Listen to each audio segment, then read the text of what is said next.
বাংলাদেশ নারী ফুটবলের poster girl Sabina Khatun. ফুটবলের সঙ্গে যার সম্পর্ক 2 যুগেরও বেশি। নিজ গ্রামের বাড়িতে গেলেও ছুটে যান নিজের গড়া ওয়ারিয়র স্পোর্টিং ক্লাবে। একাডেমির সদস্যদের খেলায় উদ্বুদ্ধ করতে তাদের সঙ্গে অনুশীলনেও মাতেন নারী ফুটবলের অধিনায়ক।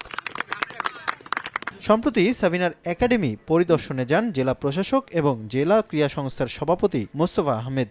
এ সময় রাখা হয় ভিন্ন রকম এক আয়োজন। সংক্ষিপ্ত আকারে খেলা হয় জেলা প্রশাসক একাদশ বনাম সাবিনা একাদশ মধ্যকার প্রীতি ফুটবল ম্যাচ।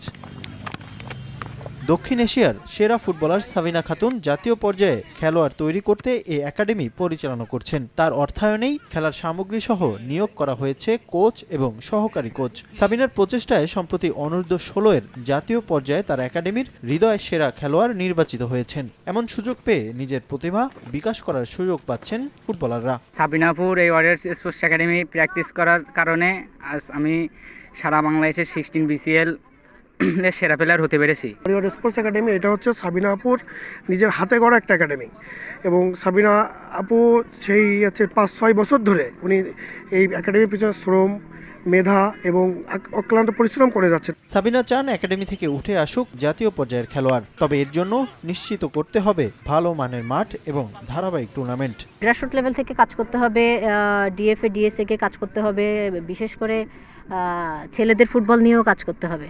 এবং শুধুমাত্র ফুটবল না, আমার মনে হচ্ছে যেসব স্পোর্টসগুলো আছে যেগুলো আসলে মাঠেই নাই সেগুলো নিয়ে কাজ করতে হবে এবং খেলা দিতে হবে মাঠে।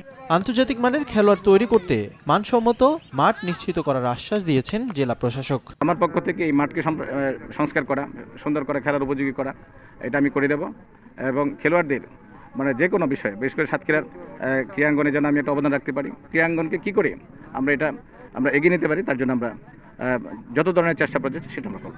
তবে ক্লাব করেই থেমে নেই সাবিনা খাতুন। তার স্বপ্ন খেলোয়াড়দের সুযোগ সুবিধা নিশ্চিত করতে একটি ক্রীড়া কমপ্লেক্স নির্মাণের।